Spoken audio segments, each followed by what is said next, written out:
बदलते हुए देखा है और प्रधानमंत्री नरेंद्र मोदी जी की गारंटी के जो विकास के पैमाने, जो विकास के मायने हैं, जो 2047 के विकास का विजन है, उसको अलवर तक पहुंचाने के लिए मैं पूरी जी जान से देखिए ताकत लगा करके ये काम करूँ। कल मैंने खैरतल में भी कहा था कि जो खैरतल जिला है उसके भी विकास के लिए हम कार्य करेंगे। यहाँ पर मैं आपको ये भी कहना चाहता हूँ कि एक आज मैंने स्टेटमेंट सुना, खड़गे साहब कह रहे हैं कि कांग्रेस के बड़े नेता चुनाव लड़ने से डर रहे हैं, तो बड़े नेताओं की लिस्ट आप भी ढूंढ लो अलवर में। तो खड़गे साहब का दर्द है, तो जो पार्टी अपने राष्ट्रीय अध्यक्ष के दर्द को नहीं समझ रही, तो वो देश के दर्द को क्या समझेगी। और इसलिए खड़गे साहब का बयान ये दर्शाता है कि कांग्रेस निराश और हताश है। जो लोग इस बात को विश्वास रखते हैं कि पार्टियां कहीं चौखट पे जाकर के सिमट ना जाए, वो स्वाभिमान के साथ कांग्रेस को छोड़ रहे हैं। उन सभी लोगों का हम स्वागत करते हैं। हम मानते हैं कि लोकतंत्र की इस लड़ाई में 36 बिरादरियां साथ होनी चाहिए। सबका साथ, सबका विकास और सबका प्रयास का यही मायना है। और उन्होंने तो मेरा अच्छा, मैं बीच में कहा भी तो मैंने देखा तो मुझे सर्टिफिकेट भी मिल गया। मैं बहुत हृदय से आभार व्यक्त करता हूँ। मैं बहुत कृतज्ञ हूँ माननीय प्रधानमंत्री जी का, हमारे पार्टी के राष्ट्रीय अध्यक्ष जगत प्रकाश नड्डा जी का, हमारे गृह मंत्री माननीय अमित शाह जी का, राजस्थान के हमारे मुख्यमंत्री माननीय भजन लाल जी, भैया बैठ जाओ आप लोग, और अलवर के सभी पार्टी कार्यकर्ताओं जिन्होंने मुझे यहाँ से अलवर से लोकसभा चुनाव लड़ने का अवसर प्रदान किया। और ये मेरे लिए इसलिए भी एक अति सौभाग्य का विषय है कि जैसा मैं आपसे कह रहा था, कॉलेज जीवन से लेकर और लगातार राज्यसभा सांसद बनने के बाद अलवर में जो मेरा एक यात्रा का 40 साल का जुड़ाव रहा है लगातार इस शहर में, इस जिले में, वो भी मेरे को एक गहरा संबंध अलवर के साथ रखता है। और मैं चुनाव जीतने के बाद 24 घंटे अलवर की सेवा में रत रहकर जो केंद्र सरकार के बड़े विकास के जो योजना कार्य हैं उनको अलवर में लाने के लिए कार्य करूँगा। राजस्थान में भजन लाल जी की सरकार आने के बाद अगर देखा जाए तो राजस्थान की सबसे बड़ी आवश्यकता पानी की है, और पानी की आवश्यकता के लिए ईस्टर्न कैनाल का जो हमारे एरिया में पानी आना है, जो मध्य प्रदेश का और राजस्थान का जो समझौता हुआ है, उसके बाद जो पानी आएगा उसको लेकर के कार्य करेंगे। सामान्यतः यही विषय था कि ये पानी अलवर के क्षेत्र विशेष में, और राजगढ़ के लोगों ने मुझसे पूछा, माननीय मुख्यमंत्री जी से मैंने पुनः चर्चा भी करी और कहा कि हम अलवर के सभी क्षेत्रों के लिए इस पानी को लेकर जाएंगे कि पानी की बहुत आवश्यकता है।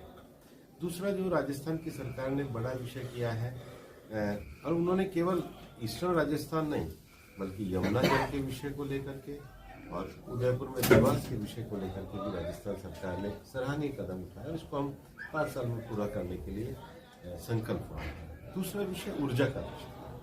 अभी कुछ समय पहले ही 1,60,000 करोड़ रुपए के जो रिन्यूएबल एनर्जी की जो राजस्थान की क्षमता है उसको लेकर के समझौते किए गए थे। और मैं तो मानता हूँ कि पर्यावरण मंत्री होने के नाते दुनिया की क्लाइमेट चेंज वार्ताओं में माननीय प्रधानमंत्री जी के निर्देशन में भारत का नेतृत्व करने का मुझे सौभाग्य प्राप्त हुआ। COP26 में मैं ग्लासगो में इसमें गया था, COP27 में मैं शर्म एल शेख गया था, और अभी COP28 में मैं दुबई भी गया था। तो ये जो अंतर्राष्ट्रीय स्तर पर जब हम भारत का प्रतिनिधित्व करते हैं तो दुनिया भर में जलवायु परिवर्तन के संकट के कारण जो विषय उठता है कि इसके कारण रिन्यूएबल के क्षेत्र में भारत कितना आगे बढ़ेगा, वो क्षमता माननीय भजन लाल जी ने राजस्थान के लिए बढ़ाने का काम किया है। और जो सबसे बड़ा विषय माननीय प्रधानमंत्री जी ने भी शुरू किया है, ये सूर्य योजना है, जिसमें हर घर के ऊपर एक सोलर रूफटॉप देकर के 300 यूनिट फ्री बिजली एक गरीब आदमी के जीवन में, मतलब 300, और बिजली का उत्पादन भी, और बाद में ग्रिड में सरकार भी लेगी। मैं कहता हूं कि रिन्यूएबल क्षेत्र में, ऊर्जा के क्षेत्र में देश को बदलने का एक बहुत बड़ा कदम प्रधानमंत्री जी के द्वारा उठाया गया है।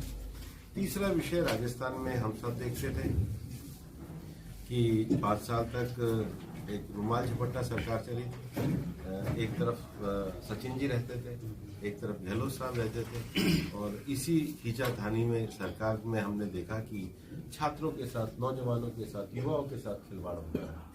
और नौजवानों के साथ जो खिलवाड़ हुआ, रोज राजस्थान में परीक्षा लीक के पर्चे होते थे। हमने आने के बाद अपने संकल्प पत्र में ये कहा कि हम इस पर कार्रवाई करेंगे। अब एसओजी की कार्रवाई हुई है, और एसओजी की कार्रवाई होने के बाद दोषी पकड़े जा रहे हैं। हमें ट्रांसपेरेंट बच्चों के लिए, युवाओं के लिए एक व्यवस्था और मॉडल को खड़ा करेंगे, लेकिन दोषियों को हम सजा देने का काम करेंगे। और भजनलाल जी की सरकार ने उस पर एक कदम उठाने का प्रयास किया है। चौथा, जो भारतीय जनता पार्टी ने संकल्प पत्र किया था, उसको पार्टी ने अपने राजस्थान सरकार का एक नीति दस्तावेज, पॉलिसी डॉक्यूमेंट के रूप में लागू किया है, और चरणबद्ध तरीके से लागू कर रहे हैं। अभी 2 ही दिन पहले कैबिनेट ने राजस्थान में वैट को घटाने का काम किया। कितनी बार अशोक गहलोत जी से केंद्र सरकार ने कहा था कि राजस्थान का पेट्रोल सबसे महंगा पेट्रोल, राजस्थान का डीजल सबसे महंगा डीजल, और हम तो ये जानते हैं कि जो बॉर्डर के पेट्रोल पंप को भी कितना नुकसान होता था। मैं राजस्थान के मुख्यमंत्री जी के जो ऐतिहासिक रूप से उन्होंने अभी कैबिनेट का फैसला किया है, इसके लिए मैं भी उनको बधाई देता हूँ। तो सरकार बनने के जो 4 विषय हैं, पानी, बिजली, भ्रष्टाचार पे कार्रवाई और संकल्प पत्र को नीतिगत दस्तावेज के रूप में करना, उस पर कार्रवाई करने की बात अच्छे तरीके से हो रही है।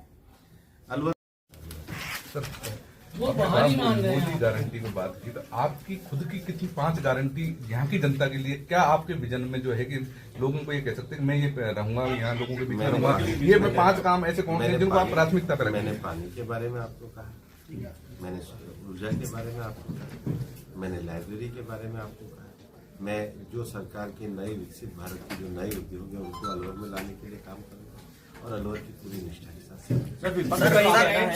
सीआरसीबी का पानी आने में समय लगेगा, इतने पानी की किल्लत क्या बरकरार रहेगी या कोई वैकल्पिक व्यवस्था की जाएगी? वैकल्पिक व्यवस्थाएं जो भी होगी हम सब पे मिलकर। सर, विपक्ष ये कहता है कि सांसद कोष के पैसे तो हर कोई दे सकता है, लेकिन अलवर के लिए कोई एक बड़ी योजना आपके प्रयास से आई, ऐसा कोई प्रयास आपने नहीं किया? उन्होंने तो ईएसआईसी का अस्पताल नहीं किया, हम ईएसआईसी का अस्पताल लेकर के एलिवेटेड रोड पूरा नहीं हुआ, हमने एलिवेटेड रोड को करा। उनके समय में कभी एक्सप्रेस हाईवे नहीं बना।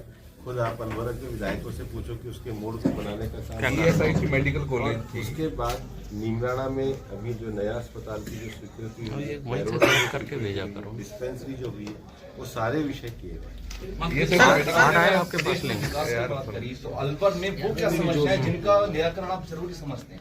मैं अभी पानी, बिजली, सफाई, अलवर शहर के जो विषय हैं, मैं उन सब का संज्ञान ले रहा हूँ। मैं लोगों के बीच में जा रहा हूँ, आशीर्वाद दे रहा हूँ। मैं तो ये मानता हूँ कि मीडिया के जो मेरे अलवर के मित्र हैं, उनके साथ भी बैठकर एक ब्रेन स्टॉर्मिंग सेशन करके विजन आपका भी मैं लेकर